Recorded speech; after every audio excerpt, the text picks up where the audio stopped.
Have you ever felt like your world was falling apart until one moment gave you the strength to rise from the ashes and rebuild everything? This is my story. My name is Elena, and at 35 years old, I discovered that losing everything wasn't the end, it was the beginning of finding myself. I grew up in a small town where life was simple but far from easy. My parents were hard-working people who taught me the value of resilience and determination. From an early age, I learned to dream big, even if the odds seemed stacked against me.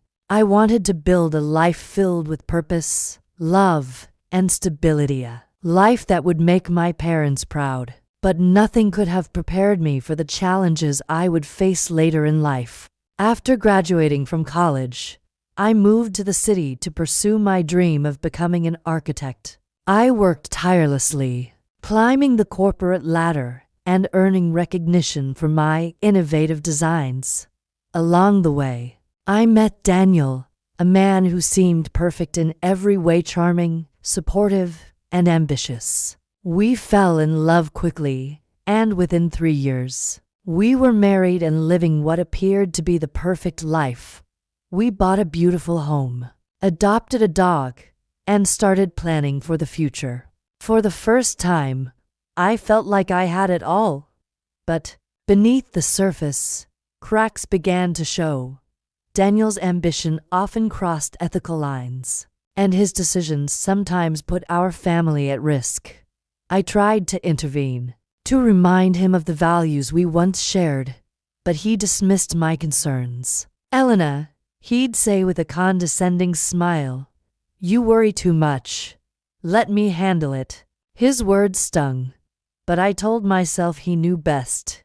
After all, he was the one everyone trusted. Then, one day, everything changed. A fire broke out in our home, destroying everything we had built together. It happened in the middle of the night, and by the time we escaped, the house was engulfed in flames. We lost everything, our belongings, our memories, our sense of security. In the aftermath, I struggled to process the trauma. Friends and family tried to comfort me, but nothing could fill the void left by the destruction. What made it worse was discovering the truth about Daniel. While sorting through the remains of our life, I found evidence that he had been embezzling money from his company, using our home as collateral for risky investments. The fire wasn't just a tragedy, it was part of a larger scheme to cover up his crimes. When the authorities arrived, Daniel was arrested, leaving me devastated and alone. For weeks, I couldn't function. I felt like I had been robbed not just of my home, but of my dignity, my trust, and the life I thought we had built together. How could he do this to me, to us? The betrayal cut deeper than any pain I had ever known. But as the initial shock wore off, anger began to take its place. I realized that Daniel had stolen more than my heart, he had stolen my future. Determined to rebuild my life, I took stock of what I had left. Though I had lost everything material, I still had my skills, my passion, and my resilience. I decided to channel my pain into action, using my experience as a catalyst for change. I enrolled in a program for disaster relief architecture, learning how to design sustainable homes for communities affected by natural disasters and other tragedies. It wasn't easy. There were moments when self-doubt threatened to pull me back into the darkness, but I reminded myself of why I started this journey. As I immersed myself in my studies, I began to see the potential for something greater. I realized that my story wasn't just about loss, it was about transformation. I founded an organization dedicated to helping families rebuild their lives after disasters. I called it Rise Again, a name that reflected my journey of resilience and renewal.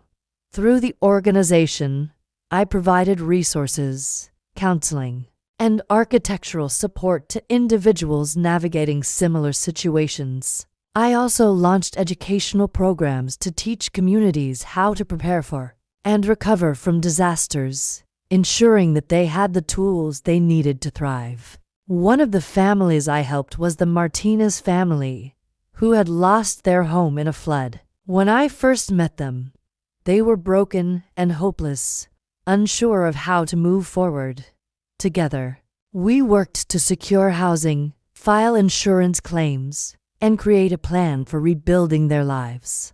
Watching them regain their confidence and take control of their future reminded me of my own journey and the strength I had discovered within myself. Another individual, Maria, shared a story eerily similar to mine. Her husband had also betrayed her, leaving her financially destitute and emotionally shattered. When she learned about Rise Again, she reached out for support.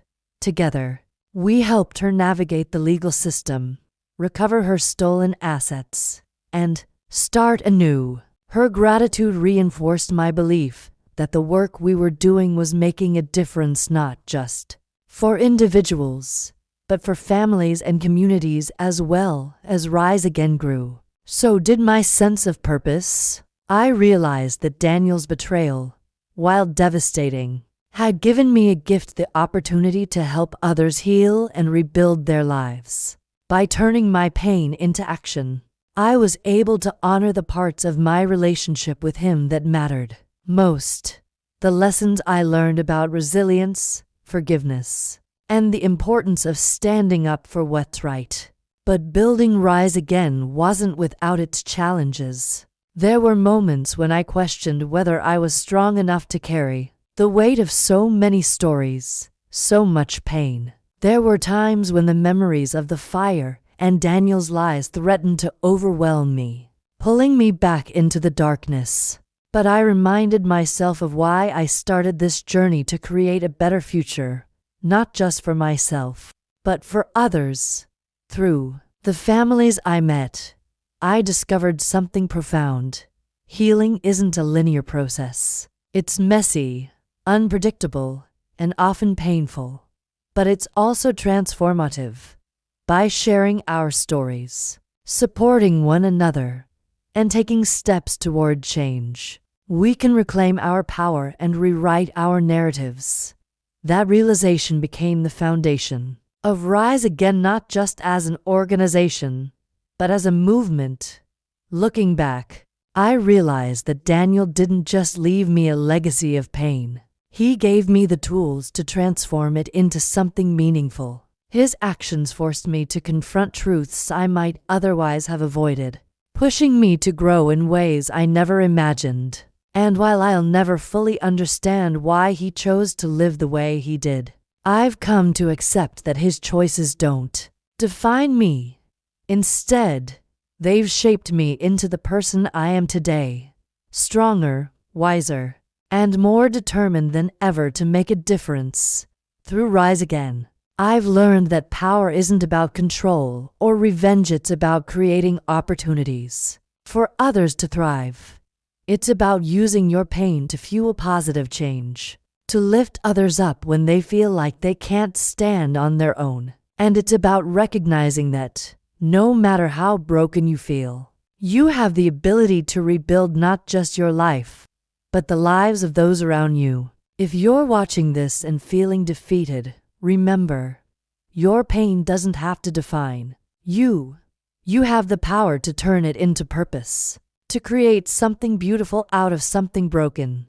If this story resonates with you, share it with someone who needs to hear it today. Subscribe for more inspiring stories, and let's rewrite our legacies together.